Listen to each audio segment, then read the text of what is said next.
Kami po ay pumunta sa ospital. Kami po ngayon ay naririto sa Claro Emerecto Hospital dito po sa Infanta, Quezon, ang katabing bayan po namin. At bali kahapon po ay si mama po yung maghapong nahihilo at saka nasusuka. So mula po pagising niya si nahihilo hanggang sa ano po talagang si suka na ng suka. Hindi ako po yung nag-aalala na. Tapos ang kutob ko nga ay baka mataas ang blood pressure. Ay di, ano po, sabi ko, mama tayo magpapacheck na sa clinic na malapit po sa amin. Ayun, dinala ko po nung mga bandang alas 2 ng hapon sa clinic. Kaya si mama po nung una ayaw pang magpadala at siya po may phobia sa yun pong chinecheck yung blood pressure. Kumbaga kapag ka po binibipi siya, lalo pong tumataas yung kanyang blood pressure. Nung ano po ay siya ay talagang suka na ng suka, ay sabi ko kailangan na ma-check. Ay buti po't pumayag siya. Kasama po namin na yun si tatay. Ay pagdating po namin doon sa clinic, dito din sa may Infanta, ay hindi po pala doon nag-a-admit. Bagay clinic lang, nagche-check lang po, tapos ay nagre-reseta ng mga tableta. Kasi ang nire-refer pa rin po nila ay dito po sa ospital. Kaya yun po nung hapon talagang nag-decide na ako na dalhin po si mama sa ospital dito po sa Claro. At ako po yung nag-aalala na. Kaya po kami napasugod dito. Ngayon po ay alas 4 na ng umaga. Ayan. At kami po ay naririto ngayon ni Albert sa labas ni Lugs. Siya po ang aking nakasamang magwanday kay mama mula kagabi. Siya po may pasok pa ngayon, ay maaga po. Babalik po muna siya doon sa Nakar. So ito pong ospital na pinag-admitan po ni mama dito sa Infanta, sa Gumian. Ako po mga kadilagay, wala pong masyadong tulog. Ay sinamahan ko din po si Lugs magkape para pagdadrive din niya doon ay talagang ikigising. Saka pinagkape po niya ako at mamaya daw po madami ng tao ulit. Thank you Lord sa pagsama.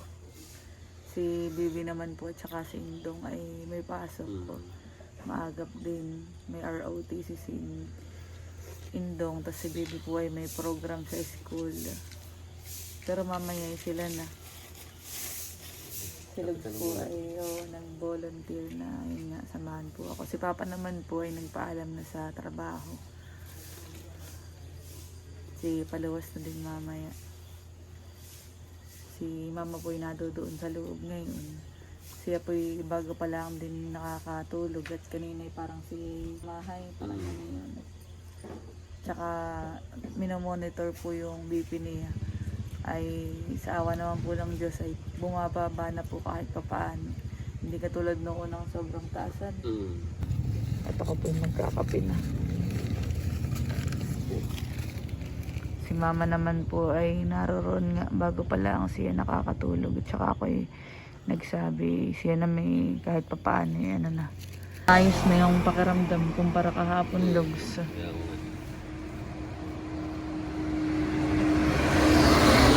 Kita din po ni Lugsan nung inaalalayan natin kagabi si mami, si talagang hilong-hilo. Oo, tsaka ako'y natatakot na din. Hindi ko lang pinapalata kay mama syempre para lumakas ang loob niya. Buti na lahat si mami malakas. Nag 200 ayan 200 over 120. Tapos ay bumaba, nag 180. Hanggang sa ngayon po ay nag 150 na lang. Sana na may magtuloy-tuloy na ang baba. Minomonitor ang kanyang BP. So ito po ay first time nangyari mga kadilag. Diyan na lang po kami nagkapit ni Lugs sa labas. Thank you Lugs. Sila Ate Chola nga din po pala dumaan dito kagabi. At nalaman na tayo nga ay naririto. Sana si mama ay magtuloy-tuloy na ang pagaling. Kami po mabilis din lang magkape at yun nga, babalik na po ako doon. Ako'y ang tulog ay parang Ako nga yun eh. kaya Mikey may pasok pa. 4:27 pa lang naman eh, ikaw ay umidlip pa han eh. Matulog ka pa at alas 8 pa naman ang pasok mo. Anak ka rin mga nasunog. Oo. 6, 7, 2 hours pa makakapag pa ako. Makabawi pa. Dahan-dahan ka lang pagdadrive ha.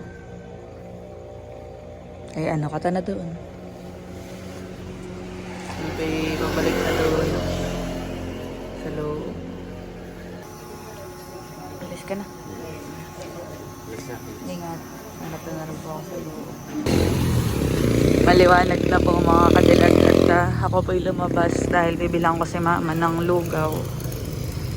Dito po sa tapat ay may doon. Tapat ng ospital.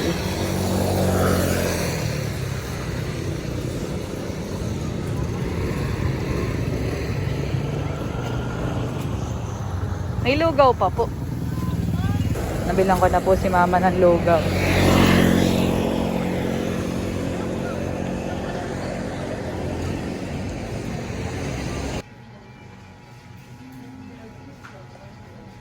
Lumabas po ulit ako ng ospital mga kadilag at bibilang ko po ng pananghalian si mama dahil 11 na para po siya makakain. May ibot dito sa may tapat ng ospital ay may mga karinderya. Ngayon pa naman po ay wala kang magluluto sa bahay dahil si Intong po at Bibi may pasok. Ako na may pantay nga po kay mama. Tapos ay si Papa naman po ay bumabiyahin na. Mamaya narito na po yung mga alas-alas. Ito na po yung aking binili sinigang na bangus para may sabaw, tapos po ay kanin. Dahil si mama ay paborito yung may sabaw. Ako po, pabalik na ulit doon sa ospital. Nakakita po ako dito ng saging, ibibilang ko na din si mama.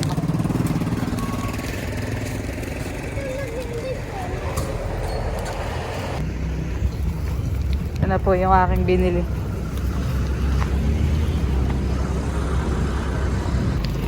Ayan, at si Papa po ay by di ka dadating.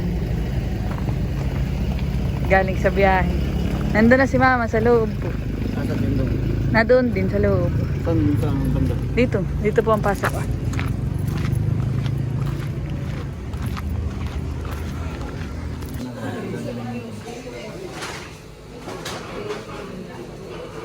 Kasama na si Mama at Papa.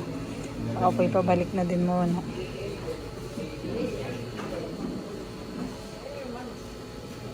Narito pa ang CR sa kabila. Nababa naman na. Okay na. Diretso na yan. Tuloy na yan. Maingay. Maingay. Kaya di makatulog. Wala namang available na private room. Kasi makikinig ng cellphone. Oo. Teka. Umihi ka muna, Papa. Si Mama naman po ay bumaba na din ang blood pressure.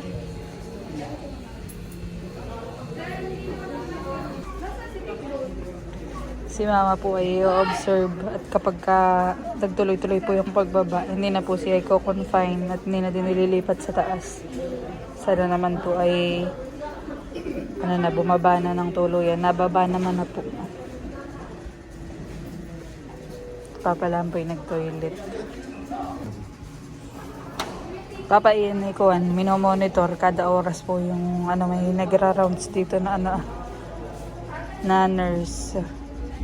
Ay yung pag-relaxin pagka siya BBP-hin at si Mama po ay may phobia pagka binibp siya. Pero naman, sa awa naman ng Diyos ay bumababa na. Hindi na katulad kahapon sobrang taas. Gagaling na ito na rin. Oo. Minomonitor lang. At pagka, depende din daw po sa monitoring. Kung i-confine o hindi na. Dito. By di pati Papa, may mga prutas dito. Narerito. Dito ka na natin. Tubig. Tapos ay pagka may maligam-gam, may narerito din. Ngayon daw, yung nilagan ng guyaban. Ready. Sige. Ngayon, baso. Baso. Ito. May basura na. Yan, at ako po muna ay uuwi sa amin. Ako'y maliligo. At si Papa muna ang naririto. Talakas na papahan eh. Malakas na. Uy, naririto na si Papa. Pag high blood din sa para may... Oh. Pag kinakakausapin, nawawala na. High blood. Narito Papa, mga kailangan. Salita mo lang ako nawawala ng high blood. Ay,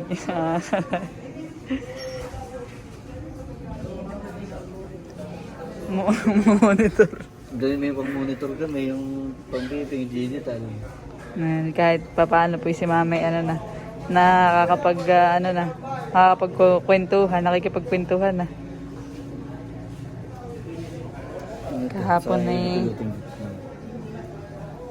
butit okay naman na kahit papaano.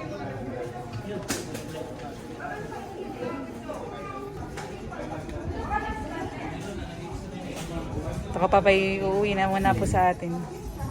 Sabay ko si Indong. Pilutin ko ito. Ah. Pati yung dalawang pa. Sige po. At nasa labas na po ako, by the po si Indong. Ang ate B, 4:36 pala ang naman na eh. Gamit po namin na yung motor ni Bibi. At yung motor naman po namin ni Albert ay gamit po niya. Yan po mga kadilag at nandito na po ako sa bahay kanina pa at narito din po si Tita at po si Bibi naririto na. So parang ako'y nakapagpahinga lang ng mga ilang minutes tapos ay tumawag si Papa. Akala ko'y kung ano na ito ko'y kinakabahan. Gawa ng nakakakabatita yung blood pressure.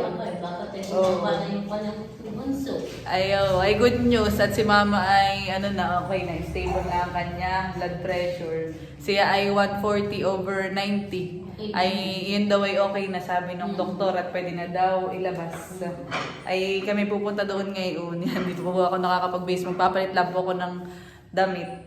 At kami nga po pupunta na. Si Tito Ape po bali ang pakikisuyo namin sumundo kay Mama para po naka-tricycle at saka kay Papa.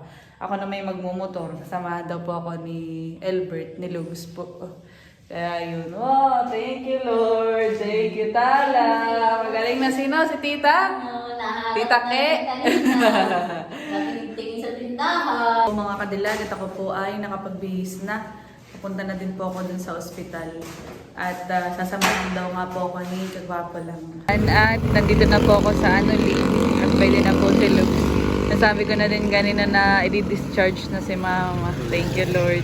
Salamat sa Diyos at okay na ang Oo mama. nga. At ako na may papasama nga sa iyo. At gabi na ay medyo ano pa ako lula. Oo. Gawa ng kakuntian tulog. Ay tayo Lux. Tama-tama po si Kagwapo lang ay ka-out din sa work. Nandito na po ulit kami sa ospital. Narito na rin po si Tito Api, naka-tricycle. Ayan, at narito na po ako sa loob. Hindi na lumakas naman si Mama. Lumakas sa mama nung nakakalato na ako. Nakakaterma na eh. Wow. Ako po mag-iimpis na nitong mga gamit para habang nag-aasikaso si Papa nung sa discharge po sa babayaran. So yan, si Papa po ay siya ang nag-asikaso ng sa discharge, sa payment, sa babayaran dito sa ospital. Nagamit ko yung pilot sa benefits. checks ng Sa company. pasyente. Okay. Ito po yung pinili ko sa aking company, sa CPF. Maraming salamat sa CPF po. Charwin po, Panpon sa Philippines. So, magkano sana yung babayaran, Ang Papa? babayaran natin dito, 6,800. Oh. Ay, wala na. 0-0. Zero balance na. Wala. Wow, thank you po. Kaya, Ito na lang po yung maintenance. Tatanong natin. malaking tulong nito. Ito yung maintenance, Papa, na inan. Hindi, dapat dito yung maintenance nila. Ay, tatanong Ito pa. yung pampababa pa lang, lasartan pa lang yan. Hindi pa okay, yun sige. yung maintenance. Nakaredy na din po yung mga gamit. At tatanggalin na lang po yung dextrose ni Mama at kami po ay pauwi na. Thank you Lord. At si Mama po ay at hindi niyo po pinabayaan. Dandahan lang. Ganito mo. Hindi naman na lakas. Nilala ng konti na. Pero sa mama naman ay okay na. At thank you Lord. Mama po ay hindi pinabayaan. Kaya po ay dito nasasakay kala dito. Para po sa pick up. Saka si Papa naka-tricycle sila. Kami naman po na Albert ay nakamotor. Kami po ay pauwi na din po sa bahay. Okay, excited na ako. Pauwi na. Pinauwi lang pala si Papa. Apo, pauwi na po mga kadilag. Ingat po, dandara po. The next day. Ayan po mga kadilag. So bali kami nga po ay nakauwi na kagabi dito sa bahay.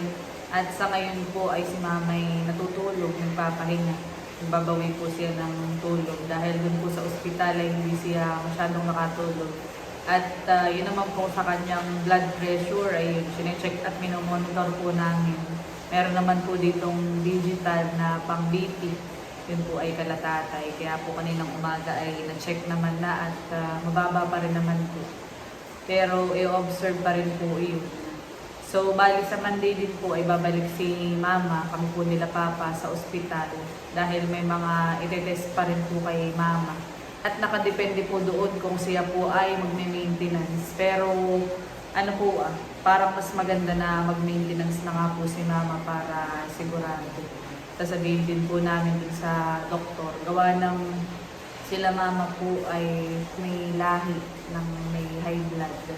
So, mula dun sa lola po niya, kay nanay, tapos po kahit kay tatay na side ay may ganun din po. Kumbaga kadalasan ng case po nila ay sa high blood. So si mama po ay nagbabawi-bawi lang sa tulog at sa mga susunod na sana'y magtuloy-tuloy na ang kanyang recovery. At yan, thank you Lord dahil si mama nga po ay okay na. Talagang isang araw ang po at saka nung siya ay dinala na po namin doon sa ospital dahil si mama po ay umabot ang kanyang blood pressure ng nasa 230 over 120 ay yun po high risk na kumbaga nakakatakot na BP ay pero ang ginagawa ko po tsaka sinabi ko din po dun sa mga nurse na nagmo-monitor ng BP ni mama dahil nga siya po ay may phobia sa pang BP ay sabi ko doon sa mga nurse, huwag nang sabihin kay mama at sa akin na sabihin kung ilan yung BP po niya. Ayun po, nag-abot po siya sa ganay yun. Hanggang sa, siya ay parang kumalma na at swenerohan, nilagyan po ng swero. Ay nilagay po doon sa swero yung pampababa ka po ng dugo. Kumbaga ay, hindi na pinainom. Gawa nang yung iniinom po niya ay, yun nga, siya yung susuka ay baka maisuka lang din daw. Kaya ayun, nirekta na po sa kanyang swero. At yun naman, so far ay bumababa naman po yung kanyang BP. Hanggang ngayon nga sa kinabukasan, ay tuloy ang nagbaba. At nung dumating nga po si Papa din, ay nawala na ang kuha ni Mama. Kumbaga kumalma na siya.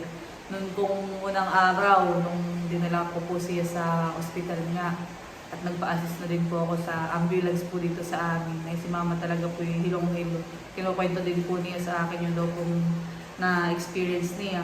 Siya daw po ay parang sobrang sa sobrang hilo ay hindi na daw po niya maanino kung sino yung kinakausap niya. Pero naririnig daw naman po niya yung mga pinag-uusapan. At yun nga po, siya daw po ay parang ang pakitingin ay naglilibon-libon na o yung parang nawawala na po siya sa uliran. Tsaka talagang halatang-halata ko sa kanyang mga kadilat. Kaya nung una kahit ayaw po niyang magpadala sa ospital o kaya po kahit sa clinic, ay ako po nag-decide, tsaka tinatawagan ko din po na yun si Papa, ay sabi dalhin na nga daw po namin sa ospital. Kaya yun po.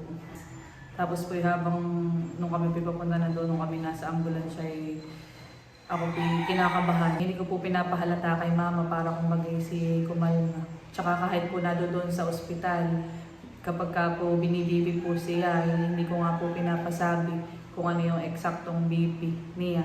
Kung yung sinasabi lang po nung nurse, sabi ko yung sabihin ay kung bumaba na, ganyan lang po para mas lumakas po yung loob ni Mama. At nung si Mama naman po nung kinabukasan, bumaba na ang blood pressure niya. Tapos ayun, naikwento na niya sa akin yung mga na-experience nga po niya. Kasi sabi pa nga po sa akin ni Mama ay ano daw, mag-birthday daw po ako ay kami na doon sa ospital. Kaya po si tuwang-tuwa kagabi dahil na-discharge na nga po. At hindi na po ako inabot ng pag-birthday sa ospital. So, bali bukas po ang aking birthday. So, ngayon po yung September 6, tapos po ay September 7 po bukas. At yan, thank you Lord dahil si Mama po ay nakalabas na ng ospital. Para po sa akin, yun ang pinakang regalo po sa akin ni Lord. Yung paggaling po ni Mama. Bukas po ay hindi na din po muna ako maghahanda. Para si Mama po ay patuloy na makapagpahinga. Gawa na kapag naghanda pa po ay syempre may mga bisita pong pupunta. Tapos ay yun, maghuhugas, mag-ano kahit po sabihin namin na hindi si Mama kumilos ay yun po hindi papayag. Kaya yun po kasi hindi na lang po ako maghahanda. Okay lang din naman po sa akin. Baka ako lumabas na lang o gumala. At malaking regalo po sa akin yun nga. Yung si Mama po ay kahit nagkagana yun ay naka-recover po or gumaling po kaagad, nakalabas po sa ospital. Kaya thank you Lord po. At ngayon po ay yun, patuloy pa rin po namin imo-monitor ang baby po ni Mama. Tapos ay sana sa Monday maging okay. Pero yun nga, sasabihin ko na din po na ayos lang din mag-maintenance. Saka parang gusto din po ni Mama na may maintenance na para sigurado po naigipot si Mama ngayon ay nakakatulog-tulog. Ako din po kagabi ay nakatulog ng maaga. Tapos kanina ay mag-aalas 6 na po ako nagising. Kaya kahit pa paano ay nakabawi naman na po sa tulog. Thank you din po sa lahat ng mga nag-message po sa akin at tinatanong po kung kamusta po si Mama. Ayan, okay na po si Mama. Thank you po sa inyong concern po para kay Mama. So, yun mga kadilag, ako po ay ilang days din na hindi po nakapag-upload ng vlog dahil nga po doon sa nangyari. Ayan, thank you Lord po talaga at si Mama ay okay na.